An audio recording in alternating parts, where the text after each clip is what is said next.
Hi class. So for some reason, my previous recording did not record my sound. So I'm just going to go over the first half of this page one more time. Uh, just like rational numbers, irrational numbers like the square root of 2 and the square root of 3 can be multiplied together. So if you multiply the square root of 2 and the square root of 3, you get the square root of 6.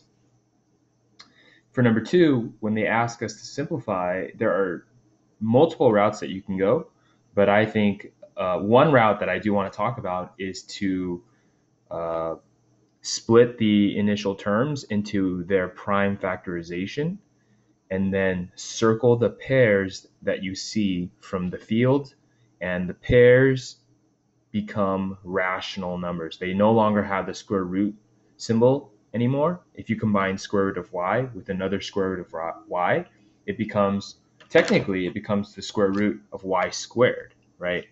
But we also know that the square root of y squared is simply just y. So what I did for number 2 is I split each term into its prime factorization, and then I started to circle pairs.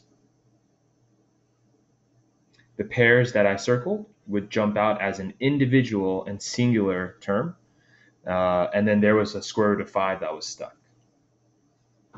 Okay, this is one way you can do it, but it's not necessarily the way that I would always do it, right? So I also want you to be pretty comfortable simplifying radicals and not always trying to find pairs like that. Instead, just trying to find perfect square factors to help you simplify. So something like number 3, simplify 12 root 10 times 4 root 2. What I did is I split them up into what they were actually. Just a whole number 12 times the square root of 10 times a whole number of 4 times the square root of 2. So 12 times 4 we know is the obvious 48. And then root 10 and root 2, that combines to root 20. I then took my root 20 and I split it into root 4 and root 5. The reason why you want to split it into root 4 and root 5 is because root 4 is one of the perfect squares in our, universe, in our math numbers universe. And the square root of 4 is exactly what you want to use as a factor because it simplifies to 2. So then this becomes 2 root 5. You combine it with 48, and then you get 96 root 5. Notice how I'm just multiplying the whole numbers, and you don't really have to do anything with that radical. It's kind of like it's on the side. You can't combine it with rational numbers, so you just leave it on the side at the end.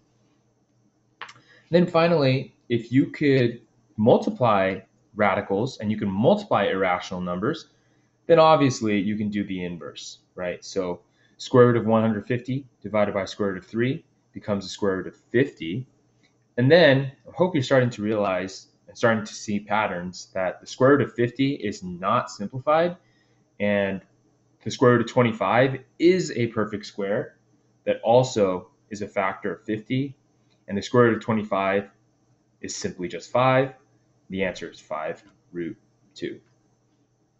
Hopefully there's volume in this video.